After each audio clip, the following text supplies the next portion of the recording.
This is Dr. Alan Moore recording from SCP Facility 315 Dover. The date is the 2nd of May 1990. I'm here on the request of our Anomalous Objects Department to help lend my knowledge in radio communications in regards to Object 572. In the meanwhile, Dr. Johnson will continue to monitor our current test cycle for Test Subject 23 and will keep me informed of any drastic results.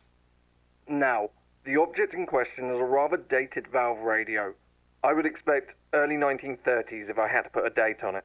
Measuring approximately 16 by 10 inches in size, the radio is comprised of an ornate polished dark wooden casing, which is open at the rear, displaying all of the internal circuitry.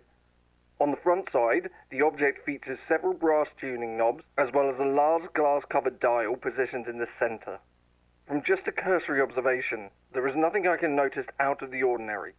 I'm going to read through my colleague's notes now, and see what exactly is so unique about this subject.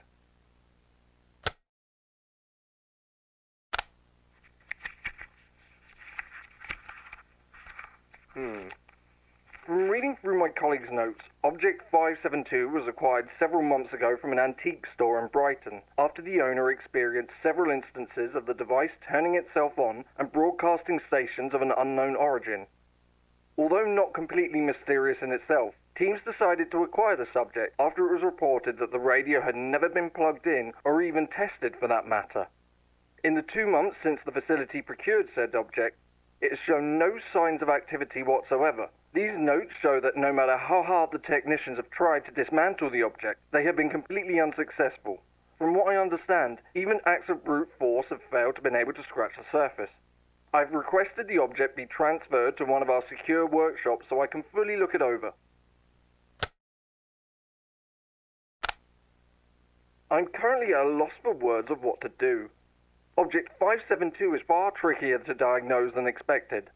Although dated, the internal circuitry seems in rather good condition for its age. More surprisingly, the vacuum tubes used to amplify and control the current look to hardly have been used. I'm convinced they're the originals, but for something nearly 70 years old and that brittle, it's a miracle they never shattered. Outside of just plugging it in and hoping for the best, I've run a multimeter through every contact point on the object, and as far as I'm concerned, there shouldn't be any problems. I will run some more tests to see if I can find out anything new. If I can't, then I will suggest the object is sent for disposal. It is 11:59 on my third day of working with Object 572. I've done everything in my power to try and deliver some form of radio signal, but to no avail. I shall hand the object over, as well as any findings that I've noted down, to the Anomalous Objects Department, and shall return back to my research with Dr. Johnson tomorrow. It's a shame, really. I was curious to hear what was being broadcasted. If only I could have gotten you to work. Footprint on the step in front of me. Fascinating. The object has sprung to life as if it answered my pleas. It seems to be tuning itself into its own frequency. Cat and rat, the mouse and the maggot. Randy, for whatever it was, fully No! Come back, damn it! The object seems to have disconnected itself from whatever frequency it tuned into. I could definitely hear someone on the other end, though. Curiously, it turned on at exactly midnight. I shall inform Dr. Johnson I will be staying for an additional day to try and replicate my results. Today is the 6th of May, and we are just a few seconds away from midnight. I have set up EMF, PKE, and Geiger meters ready and waiting to record any and all results that may happen. Yes, it's happening again. Exactly midnight. The readings are off the charts. Whatever is coming through here isn't a radio station on any human frequency. We assumed it was capable of traversing vertical surfaces, but we were amazed to know Wait, that it could hold itself that's- up there.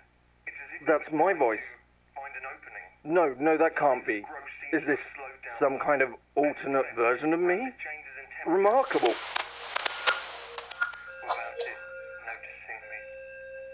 No.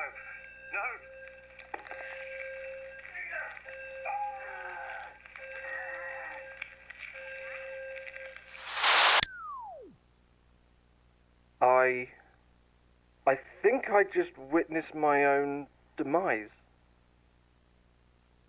No, that's preposterous. I shall, pass my readings and my records back over to the anomalous objects team in the morning, as well as a full written report on the matter. I suggest that they take precautions with replicating this environment. I feel that whatever this radio is tuning into is possibly not from our reality.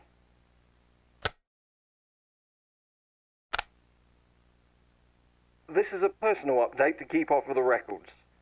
Although I am no longer involved in any further research regarding Object 572, I do feel a sense of longing, an urge to listen more. I've told myself whatever I heard on that night couldn't have been me, but it definitely sounded like it. Anyway, from what I understand, organization higher-ups have suggested it be placed into our archival storage facility. As the object had been deemed not harmful to human life, usage of secure containment facilities was deemed unnecessary. As far as the organization is concerned, it's out of reach and out of prying hands.